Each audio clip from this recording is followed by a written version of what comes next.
네, 안녕하세요. 여러분들 열중입니다. 오늘도 즐거운 시간 보내고 계신가요? 자, 오늘 여러분들에게 들려드릴 파이 소식은 이 메트로폴리스라는 책 내용 안에 한 가지를 좀 더 말씀을 드리면서 여러분들에게도 저의 파이에 대한 생각을 한번 전달을 드리려고 합니다. 이 메트로폴리스라는 책을 뭐 저는 길게는 아직 안 봤고 잠깐 읽었는데 너무 좀 좋은 내용이 있어서 여러분들에게 한번 내용을 공유 드리고 여러분들이 여러 가지 생각을 갖고 있을 텐데 그냥 저의 생각을 말하는 시간이니까 한번 들어줬으면 좋겠습니다. 저에게 요새 댓글이 좀 그런 댓글이 많아요. 왜 동남아, 인도, 중국 중국 못 사는 나라가 아닌데 꼭 중국을 안 좋게 생각하는 사람들이 좀 있어요. 뭐 당연히 그럴 수 있죠. 근데 참 아무튼 우리가 생각해봤을 때 상대적으로 좀 못 산다거나 GDP 관련해서도 우리보다 조금이라도 낮아 보이는 국가들이 이렇게 파이에 열광을 하는데 왜 이렇게 이 파이에 대해서 전망이 좋다 그러고 파이가 왜 이렇게 이런 가격까지 갈 수 있을 거라고 생각하냐 사기치냐 뭐 이런 사람들의 댓글들이 있어요. 뭐 물론 그거는 어떻게 보면 악플일 수도 있겠지만은 근데 그것이 좀 더 과해지면 악플이 되는 사람들이 많더라고요. 어느 정도 제가 의견을 수용하는 그 부분들도 있습니다. 근데 이런 분들을 위해서 제가 그냥 한번 이렇게 생각하시면 어떠시겠습니까? 라고 하는 그런 영상입니다. 자, 여기 책 안에서 슬럼이랑 관련된 내용이 나와요. 슬럼 관련된 내용이 나오는데 이 슬럼과 우리가 지금 많은 곳에서 지금 붐이 일어나고 있는 부분 중에서 인도가 있죠. 인도가 지금 요새 핫합니다. Agar kita semua memahami apa yang kita doakan dan apa yang kita tidak jadi di Monas. 국가 같은 내용, 그러니까 뭔가 이제 국민의 가요 같은 느낌 있잖아요. 예. 그런 것들을 좀 부르는 그런 게 있는 것 같아요. 애국가 같은 느낌? 네, 저는 뭐 여기 말을 못 들었겠지만은 뭔가 이분들끼리 합창을 하고 있는 모습이 있어요. 이분들이 파이를 위해서 어떤 음악을 만들지 않았을 것 같고 뭔가 이 파이 네트워크들의 신자라고 표현을 했는데 정말 맞는 것 같습니다. 그리고 또 요런 유튜브도 있어요. 요런 식의 Tujuannya biar viral bahwa teman tetap fokus. Sekali lagi jangan 여기 보시면 아까 뭔가 6월 28일 관련된 그 댓글이 아니라 자막이 달린 것 같은데 자 아무튼 이렇게 지금 인도나 동남아 쪽에서 핫한데 지금 인도가 지금 핫하잖아요. 그래서 여러분들이 이제 이 슬럼가에 대해서 다시 한번 이 제가 말씀드리는 부분으로 다시 한번 생각해 줬으면 좋겠다 라는 부분이 좀 있습니다. 이 책에서는 이 메트로폴리스 이 책에서는 슬럼이 기회의 땅이라고 해요. 그래서 이미 발전이 끝난 곳, 뭐 예를 들어서 우리나라 같은 이제 아니면은 미국이나 유럽 국가들 같은 이미 발전이 끝나는 곳에서는 꿈을 이루기 어렵다라고도 합니다.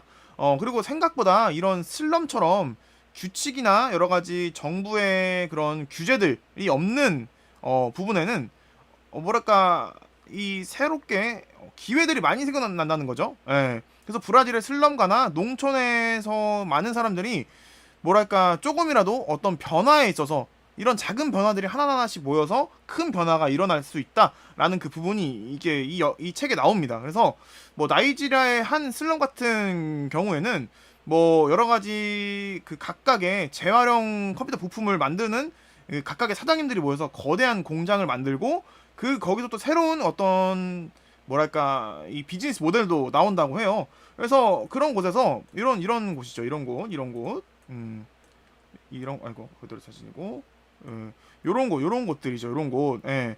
그래서 그런 곳들이 뭔가 이제 새롭게 이노베이션이 많이 일어나는 곳이고 좀 최근에 제가 좀 검색을 해보니까 인도에 이런 내용도 있더라고요.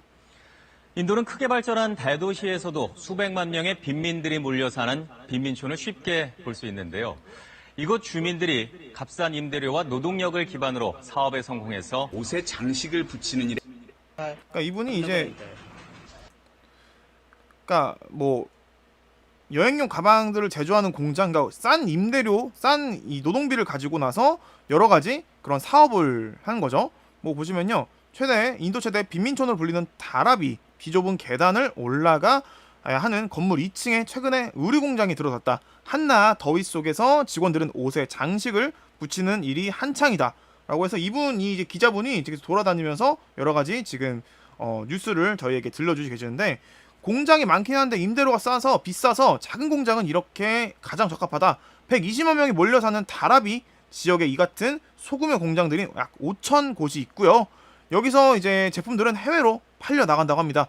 클레이로 만든 램프를 수출업자에게 판매하고 있는데 색칠도 하고 깔끔하게 포장해서 해외로 보낸다. 그래서 빈민촌에 살고 있는 사람이 1억 400만 명이라고 합니다. 그래서 여러 가지 뭐 빈민 중에서 이 다라비는 성공 사례로 이렇게 나오고 있다고 합니다. 이런 것처럼 이제 우리가 지금처럼 우리 지금 서울에 사는 사람, 뭐 우리 대한민국 사는 사람들은 정말 도로가 쫙 깔리고 여러 가지 뭐랄까 완벽한 곳이잖아요. 사실 사람들이 살기에는. 그래서 이런 도로가 깔리면서 우리가 주체성과 자율성이 떨어지고 사회적 인게이지먼트가 떨어지고 창의성이 좀 떨어진다라고 하는 부분도 이 책에 나와 있다고 있어요. 예, 저 그 내용 봤어요. 그래서 그 내용을 보고 나서 이거는 진짜 뭔가 여러분들이 파이 관련해서 이 빈민촌이나 뭔가 이제 슬럼과 같은 곳에서 이렇게 붐이 일어나는 데에서 여러분들의 생각을 조금 더 바꾸고 싶다라는 생각이 들더라고요. 그래서 제가 여러 가지 이런 메트로폴리스 관련된 영상들을 쭉 둘러봤는데, 전 세계적으로 빈민촌의 규모는 약 10억 정도, 10억 명이라고 합니다. 10억 명, 10억 명 정도 된다고 해요. 여기가 빈민촌이고 여기가 이쪽이 이제 새롭게 신개발도상국이죠. 개발도상 도시죠. 그래서 우리 전 세계 인구의 10억 명이 빈민촌 사람들이고, 우리가 지금 전 세계 인구가 77억 명이라고 합니다. 77억 명. 77억 명인데 그 중에 10억이 빈민촌이고, 그러니까 거의 그냥 4명 중에 1명이 우리 빈민촌에 산다. 전 세계 인구로 따지면 말이죠. 뭐 그렇게도 보시더라고요. 도시 거주자 중에 1명은 빈민촌이다. 뭐 이런 식의 얘기도 있고, 그래서 아프리카인 경우에는 이제 인구 100만 명 중에 도시보다 그렇지 않은 도시에 이 빈민촌의 영아 사망률이 뭐 3분의 1 감소고, 인도 같은 경우에는 진학률이 이제 도시 사는 사람들은 뭐 16%인데 빈민촌의 경우에는 도시에 비해서 48%의 진학률. 그러니까 이런 것들이, 그러니까 도시에 사는 사람들이 은근 진학률이 높다 생각하는데, 인도 같은 경우에는 빈민촌에서 사람들이 소녀들이 더 이제 진학률이 높다라는 그런 부분들. 그러니까 새롭게 우리가 상상하지 못했던 일들이 일어난다라는 것이 핵심이에요, 여러분들. 그런 부분들을 여러분들이 조금 더 알아주셨으면 좋겠습니다. 자, 그리고 이건데요. 자, 세계 2위 인도 스마트폰 시장 애플의 도전장 해가지고 요런 기사도 있습니다. 요런 기사. 올해 전망치 2억 100만 대, 5G 상용화 등 전년 대비 18% 성장 예상, 뭐 이런 식의 내용도 있어요. 인도 시장은 특정 브랜드에 대한 선호도가 높지 않고 가격에 민감한 게 특징이라서 현재는 샤오미가 1위지만 브랜드 간의 점유율 차이가 크지 않고 충성도 높지 않아서 타 업체에게도 기회가 열려있는 편. 말씀드렸죠 아까? 이런 나라들에는 기회가 널려 있어요. 그러니까 우리가 생각해야 될 것은 파이 네트워크가 이곳에 펼쳐진다면 그 속도는 범잡을 수가 없다라는 거죠. 우리가 파이 네트워크로 인해서 다월드님께서 얼마 전에 영상 올렸잖아요. 솔라나 관련된 핸드폰, 사커 그거. 그러니까 아무튼 그런 것들이 만약에 파이 네트워크가 탑재된 핸드폰을 만약에 나온다면은 파이로 무료 채굴을 하면서 통신비를 낼 수가 있다. 라는 그런 뭐 신개념도 나올 수 있고, 뭐 여러 가지가 있는 거예요. 그냥 이건 제가 그냥 생각적으로 말씀드리는 거예요. 그래서 뭐 이런 슬럼가들이 규제에서 지금 벗어났기 때문에 새로운 것들을 나름대로 그 사람들끼리 만들어서 뭔가 살아간다라는 그런 내용을 여러분들에게 좀 말씀을 드리고 싶었어요. 그리고 또 보시면요, 가속화되는 인도의 도시화의 명암, 뭐 이런 식의 내용도 있습니다. 그래서 이거 제가 좀 봤는데, 보시면 자, 열악한 도시 인프라 상황은 곧 사업의 기회다. 이런 식의, 인도는 정말 기회의 땅. 뭔가 우리가 뭐 베트남으로 사업을 우리가 2000년대 초반에 많이 나갔잖아요. 그러니까 지금 인도가 그 시기라는 부분이죠. 2009년 아카데미 시상식에서 작품상과 감독상을 포함해서 총 8개의 부문을 휩쓴 영화 슬럼독 밀리네어. 이거 영화 안 보신 분들은 꼭 한번 봤으면 좋겠습니다. 우리나라에서도 인기를 모았고요. 당시 영화를 본 사람들은 하나같이 영화 내용보다 뭄바이의 빈민가의 처참한 모습이 인상적이다. 제가 여러분들에게 보여드리는 이미지입니다. 요런 거. 그죠? 자, 불행히도 영화의 모습은 650만 명 이상의 뭄바이 빈민가들이 살고 있는 현실이다. 이 영화는 현실성을 살리기 위해서 현지 빈민가에서 직접 촬영했고요. 등장하는 아이들도 실제 현실 속의 아이들입니다. 불행히도 인도 경제 수도인 뭄바이의 인구는 약 50% 이상이 빈민가에 살고 있습니다. 더군다나 빈민가는 시내 한 한복판에 밀집해 있는데 대형 빨래터, 중소형 공장, 점포 등이 고용장이 시내에 있어 주변에 몰려 살기 때문에 흥미롭게도 뭄바이에서는 도비가 이제 빨래가 천민의 지칭입니다, 여러분들. 도비라는 그 단어는 우리가 해리포터의 도비만 알았지 사실은 도비는 빨래가 천민의 지칭이라고 해요, 사실. 이라는 빨래터가 외국인들에게 주요 관광지가 되고 있다고 합니다. 좀 아이러니하죠. 또한 세계 최대 빈민가로 알려진 다라미, 아까 말씀드렸던 다라미는 현지 체험이 투어 프로그램에 포함되어 있기도 합니다. 다라미는 붐바이 남중앙 선거구의 150만 명 유권자 중에 약 30%가 거주하고 있는 것으로 알려졌고요. 따라서 다라비에 사는 주민들의 투표에 결정적인 선거가 영향을 미친다고 합니다. 정말 열악한 도시 인프라 현황. 매년 몬순 때마다 발생하는 도심 내 홍수는 인도 대도시 열악한 인프라를 그대로 보여준다. 그래서 여러분들, 인프라가 아직 갖춰지지 않는 곳에 무언가 들어갈 수가 있는 거죠. 그래서 새롭게 어떤 네트워크를 만들고 어떤 인프라를 구축해서 이 파일을 여기에 사용된다. 그리고 스텔라 같은 머니그램, 보셨잖아요. 이 동남아나 필리핀에서는 77%가 자기 은행 계좌가 없다는 거예요.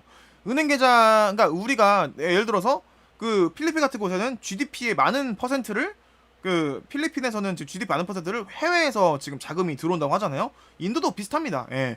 그러니까 이런 것들에 있어서 우리가 여러 가지 봤을 때 인프라를 구축해야 하는 곳에 베트남이나 인도 같은 곳에 먼저 이 도입이 돼서 실생활화가 된다면은, 실용화가 된다면은 어느 정도 여기서 성공적인 사례로 다른 나라에도 할 수 있고 더 퍼지는 거예요. 그러면은 이 나라에서 이런 것들이 퍼지게 된다면은 우리가 파일을 채굴한 사람들은 여기서 장사를 할 수가 있고 우리는 여기서 살 수가 있는 거예요, 여러분들. 제가 이전에 여러분들에게 말씀드렸던 영상에 있어서 파이가 금에 대한 가치를 할 수 있는가에 대해서 말씀을 드렸잖아요.